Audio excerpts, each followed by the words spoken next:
Hello friends, how are you? कैसे हैं आप लोग? आई होप आप सब लोग ठीक होंगे।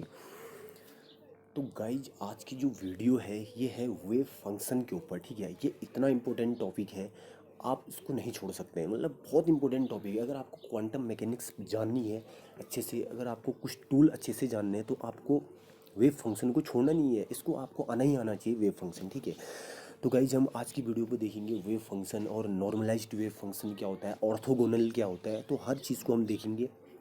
तो देखिए, without any wasting of time हम अपनी वीडियो को स्टार्ट करते हैं। देखिए, अब आपने पिछली वीडियो पे पढ़ा था ना, डी ब्रोगली हाइपोथेसिस। मैंने आपको बताया था कि अगर कोई पार्टिकल है वो अबाउट दी रेस्ट पोजीशन मतलब क्या हुआ कि अगर वो स्थिर है, अगर स्थिर है तो कोई प्रॉब्लम नहीं है। अगर पार्टिकल मूव करना स्टार्ट हुआ, अगर पार्टिकल चलेगा, तो उसके साथ एक वेव भी प्रोड्यूस होगी। That's is non as de Broglie hypothesis. ये कहते हैं डी ब्रोगली। ठीक है, तो जब पार्टिकल चल रहा है तो उसके साथ हमेशा क्या होगी, वेव प्रोड्यूस होगी। ठीक है, तो ओनली फॉर हम डी ब्रोगली हाइपोथेसिस पे हमने देखा कि हम लेमडा ही फाइंड आउट करवा रहे हैं वहाँ पर। Lambda equal to h upon m भी, या इलेक्ट्रॉन के लिए 12.27 अपॉन रूट भी एंगस्ट्रॉन, ऐसे टेम्परेचर की फॉर्म पे अलग थी। तो वहाँ पर आप देख रहे हैं ना, ओनली फॉर लेमडा ही निकल पा रहा है और कुछ नहीं निकल रहा है। ठीक है, देखिए, अगर पार्टिकल चल रहा है, अगर मेरे को पार्टिकल की वेलोसिटी चाहिए होगी, तो मैं क्या करूँगा? तो मेरे पास तो कोई ऐसी इक्वेशन है ही नहीं मैं जिससे आपके पास वेलोसिटी निकालूं, या मैं एसेसलेशन हो गया, या मैं आपसे कहूँ कि उसकी एक्सपेक्टेशन वैल्यू निकालो, एवरेज वैल्यू निकालो, तो कैसे निकालोगे आप? तो उसके लिए आपको वेव फंक्शन डिजाइन करना पड़ेगा, क्योंकि वेव फंक्शन जब डिजाइन होगा तब आपके पास वो वेरिएबल निकलेंगे। क्योंकि लेमडा से ही मेरा काम नहीं चलेगा, क्योंकि मुझे वेलोसिटी भी निकालनी होगी, कहीं पर आपको एक्सपेक्टेशन वैल्यू निकालनी होगी। तो वहाँ पर आपको क्या करना पड़ेगा, वेव फंक्शन को डिजाइन करना पड़ेगा। तो वेव फंक्शन की ज़रूरत तब पड़ती है क्योंकि वहाँ पर ओनली फॉर हम लेमडा के लिए पढ़ते हैं, और लेमडा पढ़ने से हमारा काम नहीं चलेगा, क्योंकि हमें और इन्फॉर्मेशन भी चाहिए होती है। ठीक है, देखिए, अब जो वेव फंक्शन होता है उसका जो जनरल फॉर्म होता है ना, मैंने लिखा है यहाँ पर psi equal to a plus I v. तो आपको सबसे पहले यही जानना है कि जो वेव फंक्शन होगा वो हमेशा आपके पास क्या होगा, कॉम्प्लेक्स फॉर्म पे होगा। ठीक है, A plus I V complex number आपने पढ़ा होगा। देखिए, अब मैं अगर इसका स्टार लूँ, आपने ये भी पढ़ा होगा कि कॉम्प्लेक्स कंजुगेट कैसे निकालते हैं। कॉम्प्लेक्स कंजुगेट बोलने का अर्थ है कि जहाँ पर प्लस आयोटा है उसको माइनस आयोटा से आप उसको क्या करें, रिप्लेस कर दें, और जहाँ पर माइनस आई है उसको आप प्लस आयोटा से रिप्लेस कर देंगे। ठीक है, तो ए माइनस आई भी हो जाएगा। अब मैं इन दोनों को जब मल्टीप्लाई करता हूँ तो मेरे को क्या मिलेगा, मैग्नीट्यूड निकलता है। मॉड साई का square equal to a square plus b square, इसका मैग्नीट्यूड ऐसे निकलता है। आपने पढ़ा होगा कॉम्प्लेक्स नंबर जब आपने पढ़े तो z into z bar equal to mod z का स्क्वायर, ऐसे ही पढ़ा है ना। जेड बार होता है, कहीं पर स्टार लगाए रहते हैं, बात एक ही है। तो जब वेव फंक्शन को उसके कॉम्प्लेक्स कंजुगेट से मल्टीप्लाई करते हैं तो हमें मैग्नीट्यूड निकल जाता है, कहने का अर्थ है। ठीक है, देखिए, अब देखिए, जो वेव फंक्शन है ना, ये आपको state of quantum mechanical system को दिखाता है। स्टेट मतलब कि जैसे मेरे पास कोई वेव फंक्शन है, जैसे कोई भी है general, psi X equal to under root 2/L sine N pi एक्स/L। मैंने आपको बताया था 1D डायमेंशनल बॉक्स पे ये होता है। तो मुझे स्टेट बताएगा। स्टेट कहने का अर्थ है कि मतलब किस स्टेट पे है, एक्स इक्वल टू 1 2 3 4 कितने पे है, ये कौन सा स्टेट पे है, तो वो मेरे को किससे पता चलता है, एक वेव फंक्शन से। ठीक है, और दूसरी बात ही आपको ऑल इन्फॉर्मेशन दे देता है जो आपको चाहिए होगा। जैसे आपको वेलोसिटी निकालनी है या आपको उसका मोमेंटम निकालना है, तो हर कोई इन्फॉर्मेशन आपको मिल जाती है। कहाँ से? वेव फंक्शन से। ठीक है, वेलोसिटी, मोमेंटम या एक्सपेक्टेशन वैल्यू, तो जितनी भी चीज़ें आपको क्वांटम मैकेनिक्स के अंदर निकालनी है तो सब आपको क्वांट किससे निकलेगा, वेव फंक्शन से निकलेगा। ठीक है, तब हमें डिजाइन करना पड़ता है वेव फंक्शन। दूसरा, wave function should be complex. मैंने आपको अभी थोड़ी देर पहले बताया कि जो वेव फंक्शन होता है वो हमेशा कॉम्प्लेक्स होगा। ठीक है, कॉम्प्लेक्स बोलने का अर्थ क्या हुआ, ए प्लस आई बी के फॉर्म पे होगा। जैसे एक्सपोनेंशियल फॉर्म पे भी तो हो सकता है, ई की पावर एक्स प्लस आई वाई, मतलब होगा कॉम्प्लेक्स। वो किसी भी फॉर्म पे हो, भले ए प्लस आई बी पे हो या एक्सपोनेंशियल फॉर्म पे हो, लेकिन होगा कॉम्प्लेक्स। ठीक है, तो दो चीज़ें आपको पता होनी चाहिए। वेव फंक्शन, पहली बात, आपको हर कोई इन्फॉर्मेशन बता देगा। मतलब जितनी आपको पार्टिकल के बारे में जाननी है वो हर कोई इन्फॉर्मेशन आपको दे देगा, भले उसकी वेलोसिटी हो या मोमेंटम हो, जो भी आपको पता करना है तो वो आपको वेव फंक्शन से पता चलेगा। ठीक है, और दूसरी बात, वेव फंक्शन हमेशा क्या होता है, कॉम्प्लेक्स होता है। कॉम्प्लेक्स बोले तो ए प्लस आई बी के फॉर्म पे होगा। ठीक है, देखिए, अब हम हर किसी फंक्शन को वेव फंक्शन नहीं कह सकते ना, तो उसके लिए कुछ कंडीशन होगी। अगर वो कंडीशन फॉलो हो रही है तो तब हम उसको क्या कहेंगे, वेव फंक्शन के नाम से जानेंगे। देखिए, तो चार ये आपके पास जो मैंने पॉइंट लिखे हैं ये आपको सबसे पहले चेक करने पड़ेंगे। अगर ये चारों होल्ड हो रहे हैं तो वो फंक्शन वेव फंक्शन है, अदरवाइज नहीं होगा वेव फंक्शन। ठीक है, देखिए जो साई है ना, वो साई शुड बी फाइनाइट। सबसे पहले आपके पास वेव फंक्शन फाइनाइट होना चाहिए, नॉट इनफाइनाइट। कुछ ऐसे फंक्शन होते हैं जो इनफाइनाइट की ओर भी वेरी करते हैं, तो उसको हम वेव फंक्शन नहीं कहते हैं। तो साई हमेशा क्या होता है, फाइनाइट होना चाहिए, मतलब उसकी वैल्यू निकल के आनी चाहिए, सिंपल सी बात है। दूसरा, size should be single valued. Single valued कहने का अर्थ क्या गया इज कि एक पॉइंट पे एक वैल्यू आनी चाहिए। जैसे मैं आपसे कहूँ कि जो साइन होता है ना, जैसे आपने साइन एक्स पढ़ा होगा टिग्नोमेट्री पे, अगर मैं साइन एक्स की वैल्यू 30 पे निकालूं तो उसकी वैल्यू क्या आती है, 1/2 आती है। ये नहीं कि आपके पास 1/2 को छोड़ के 1/4 1/6 ऐसा तो नहीं आता ना, एक पॉइंट के लिए एक वैल्यू आ रही है, तो उसको हम क्या कहेंगे, सिंगल वैल्यूड कहेंगे। एक पॉइंट पे एक वैल्यू आती है। तीसरा, Sai comma D psi by D T, मतलब उसका जो डेरिवेटिव है वो हमेशा कंटिन्यूस होना चाहिए। कंटिन्यूस बोलने का अर्थ है कि अगर मैं ग्राफ खींचूँ, ग्राफ कभी भी टूटना नहीं चाहिए। जैसे आपने पढ़ा हुआ साइन फंक्शन का जो ग्राफ होता है तो हमेशा क्या होता है, -1 से 1 तक जाता है, और अगर मैं उसको डिफ्रेंशिएट करूंगा तो कॉस एक्स आएगा, फिर भी उसका ग्राफ भी सेम होता है -1 से 1 तक। तो साइन फंक्शन को हम यहाँ पर यूज करते हैं। आपने पढ़ा होगा वन डायमेंशनल बॉक्स से क्या होता है wave function, √2/L sign n πx/L। तो देख रहे हैं ना आप, साइन आता है। साइन क्यों आता है, क्योंकि वो हमेशा कंटिन्यूस होता है।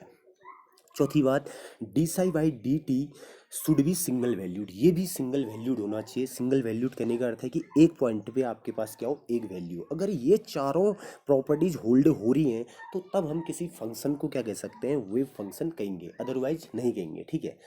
दूसरी बात, आपको ये भी पता होगा कि जब हम क्वांटम मैकेनिक्स की बात कर रहे हैं तो हम उसमें प्रोबेबिलिटी के साथ डील करते हैं ना। क्वांटम मैकेनिक्स तो हमेशा प्रोबेबिलिटी के साथ डील की जाती है। तो आप ऐसे भी समझ सकते हैं कि जो साई होगा वो कंटिन्यूस होगा, डिसकंटिन्यूस नहीं होगा, क्योंकि प्रोबेबिलिटी कभी भी डिसकंटिन्यूस नहीं होती है, कंटिन्यूस होती है हमेशा। ठीक है, ऐसे भी आप समझ सकते हैं।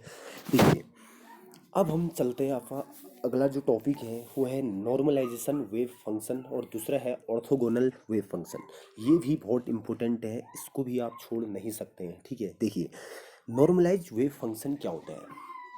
अगर आप किसी वेव फंक्शन को, जो वेव फंक्शन का जनरल फॉर्म है ना, साई ब्रैकेट के अंदर r comma t, r r का मतलब आप समझते हैं पोजीशन कोऑर्डिनेट होते हैं x comma y comma z. अगर मैं 3D की बात कर रहा हूँ तो एक्स वाई जेड तीनों की बात करूंगा, कॉमा टी, इसमें टाइम भी इंक्लूडेड होता है। ठीक है, तो -इन्फिनिटी से +इन्फिनिटी तक कहीं तक भी वैलिड है ये, मतलब -इन्फिनिटी से +इन्फिनिटी तक साई आर कॉमा टी को अगर मैं Sai star are comma T, मतलब कहने का अर्थ है कि अगर मैं वेव फंक्शन को उसके कॉम्प्लेक्स कंजुगेट से मल्टीप्लाई करूं तो मेरे को क्या मिलेगा। अभी थोड़ी देर पहले मैंने आपको बताया था मैग्नीट्यूड। अगर उसका मैग्नीट्यूड 1 आ जाता है तो हम उसको कहते हैं नॉर्मलाइज्ड वेव फंक्शन। तो उस फंक्शन को हम क्या कहेंगे, नॉर्मलाइज्ड। हमेशा याद रखिए, कभी भी वेव फंक्शन को उसके कॉम्प्लेक्स कंजुगेट से मल्टीप्लाई करने पर अगर उसकी वैल्यू 1 आ जा रही है, जो यहाँ पर डी टाउ है ना, इसका स्मॉल वॉल्यूम है, टाउ स्टैंड फॉर वॉल्यूम, और डी टाउ मतलब किसी छोटे पार्टी की मैं बात कर रहा हूँ, तो उसका वॉल्यूम के साथ अगर मैं इंटीग्रेशन निकालूं तो अगर उसकी वैल्यू 1 आ जाती है, उसका मैग्नीट्यूड 1 आ जाता है,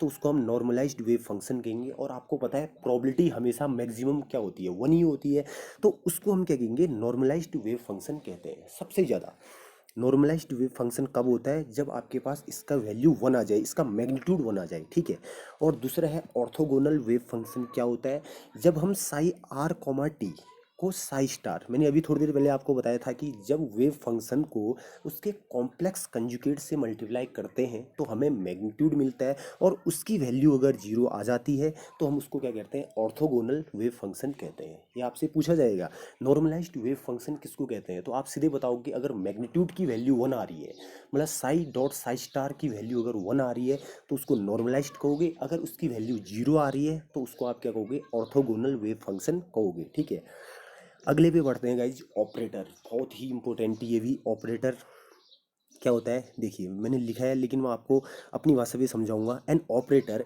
A cap is a mathematical rule that when applied to a ket psi transfer it into another ket psi s of the same space. इसका मतलब क्या होना गाइस, सिंपल से आप समझिए। जैसे मेरे पास कोई वेव फंक्शन है, मैंने एग्जांपल दिया है, देखिए मेरे पास कोई वेव फंक्शन है साई एक्स, मतलब साइन एक्स मेरे पास कोई वेव फंक्शन है, ठीक है। अब मेरे को इस पे ऑपरेटेड करना है। अगर कोई मेरे से कहे कि इस पे ऑपरेटर लगाओ, तो आप सिंपल क्या करेंगे, उसका डिफ्रेंसिएशन कर देंगे। डिफ्रेंसिएशन करने का अर्थ है, जैसे मैंने लिखा है d by d x sin x equal to cos x. तो ऑपरेटर मतलब क्या हुआ कि उसकी वैल्यू पे एक आप ऑपरेटर लगाएंगे और उसकी वैल्यू क्या हो जाएगी, चेंज हो जाएगी। तो that's is known as operator. Operator इसी कहते हैं। जैसे साइन एक्स से मेरे पास आपके पास आ गया कॉस एक्स। अगर मेरे पास जो वेव फंक्शन है वो कॉस एक्स पे है, कुछ इस टाइप का फंक्शन है, √2/L साइन n पाई x/L। यही फंक्शन है, मैं 1D बॉक्स से आपको बताता हूँ। अगर मैं इसको ऑपरेटेड करूंगा, मतलब ऑपरेटर मतलब कहने का अर्थ है कि इसका डिफ्रेंसिएशन करना है मैंने, इसकी वैल्यू चेंज हो जाएगी, √2/L कॉस इस टाइप से निकल के आएगी ना। तो ऑपरेटर का मतलब यही है कि इसकी वैल्यू हमेशा क्या हो जाती है, चेंज हो जाती है। वन वैल्यू अनदर वैल्यू पे चेंज हो जाती है, that's is non edge operator. जैसे मैंने लिखा है A cap psi equal to psi dash हो गया। देखो यहाँ पर इसका ऑपरेटर मैंने अगर लगाया तो ये क्या हो गया, साई डैश हो गया। ऐसे मैंने आपको नीचे समझाने के लिए लिखा है d by d x sin x क्या होता है, कॉस एक्स। तो साइन एक्स को मैंने क्या किया, ऑपरेटेड किया। ऑपरेटेड मतलब कहने का अर्थ है कि डिफ्रेंसिएशन किया इसका मैंने, कॉस एक्स हो गया। और D by d x ten x आपको पता होगा सेक स्क्वायर एक्स होता है। तो ये इसी को हम कहते हैं ऑपरेटर। कोई नाम चेंज है और कोई ज़्यादा डील है नहीं इसमें, ठीक है। देखिए, अब दो ये भी इंपॉर्टेंट है, लीनियर मोमेंटम ऑपरेटर। मैंने आपको बताया ना अभी, अगर ऑपरेटर का हम यूज करेंगे तो उस फंक्शन की वैल्यू चेंज हो जाएगी, उस वेव फंक्शन की वैल्यू चेंज हो जाएगी। तो यहाँ पर देखिए p cap psi r r dash. तो पी कैप यहाँ पर क्या है, मोमेंटम है, minus i h cut nabla, इसको हम कहते हैं नाबला साई आर डैश हो गया, ठीक है। तो देखिए ऑपरेटर का सिंपल मतलब यही होता है कि उस फंक्शन की वैल्यू को चेंज कर देना, तो उसको हम क्या कहते हैं, ऑपरेटर कहते हैं। तो मैंने आपको खाली समझाने के लिए यहाँ पर क्या लिया है, एग्जाम्पल लिख रखे हैं। देखिए अब होता है ऑपरेटर के जो प्रोडक्ट हैं कैसे होते हैं। देखिए दो आपको ये भी पता होना चाहिए, अगर आप दो ऑपरेटर को मल्टीप्लाई कर रहे हैं, जैसे ए कैप बी कैप को मल्टीप्लाई कर रहे हैं, तो ये कभी भी कम्युटेटिव नहीं होते हैं। कम्युटेटिव कहने का अर्थ है कि जैसे 1.2 करोगे 2 ही आएगा, 2.1 करोगे 2 आएगा, लेकिन ये यहाँ पर वैलिड नहीं होता। A cap dot B cap dot को अगर आप मल्टीप्लाई करोगे वो कभी भी बराबर नहीं आएगा B cap dot A cap dot में, ठीक है। तो कभी भी कम्युनिकेटिव नहीं होते हैं, आपको इतना याद रखना है। दूसरा, A cap B cap C cap, अगर आप इन तीनों को साथ मल्टीप्लाई करें और दो को ब्रैकेट में लेके ए को बाहर से मल्टीप्लाई करें, लेकिन ये एसोसिएटेड जरूर होते हैं। एसोसिएटिव प्रॉपर्टी आपको पता होगा कि एक को बाहर छोड़ते हैं हम, एक दो को अंदर लेते हैं, फिर एक को सिंगल करते हैं, दो को अंदर लेते हैं। तो इस टाइप से आपको ये क्या हो गया, एसोसिएटिव प्रॉपर्टी फॉलो होती है, बट कम्युनिकेटिव कभी भी नहीं होते हैं ऑपरेटर, ठीक है। तो गाइज आज की वीडियो पे बस इतना ही। आई होप आपको ये वीडियो समझ के आ गई होगी, ये कंसेप्ट आपको अच्छे से आ गया होगा गाइज। तो मिलते हैं अपनी नेक्स्ट वीडियो पे, ठीक है। Thank you.